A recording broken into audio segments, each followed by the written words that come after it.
à tous, bonjour chers amis. Quel réconfort de vous retrouver si nombreux. Vous êtes le phare et la boussole de cette campagne. Depuis des mois, vous avez beaucoup donné. Aujourd'hui encore, alors que tous disent que le scrutin du deuxième tour est déjà joué, alors que la machine de l'oligarchie tourne à plein régime pour nous faire taire, vous répondez présent. Merci à Florian Philippot pour l'organisation de ce rassemblement. Merci à vous tous, patriotes, pour votre ténacité dans la lutte. Vous n'êtes pas de ceux qu'il faut convaincre de la gravité du moment.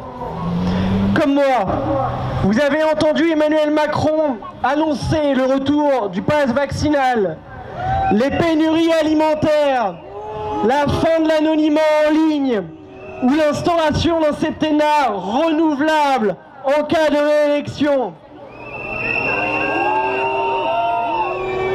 Il y a aussi tout ce dont il n'a pas parlé, l'effondrement économique imminent qui portera le coup de grâce à la classe moyenne, la dissolution définitive de la France dans l'Union européenne avec l'abandon probable de notre siège au Conseil de sécurité des Nations Unies,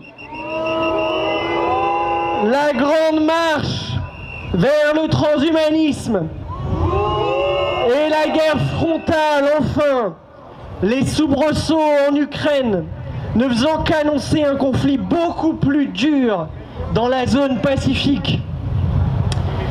Face au péril, mes amis, il n'y a pas de place pour les pudeurs de gazelle. 12 millions de Français ne se sont pas déplacés dimanche dernier. Dit autrement, notre peuple peut encore éviter le pire à condition de s'en donner les moyens.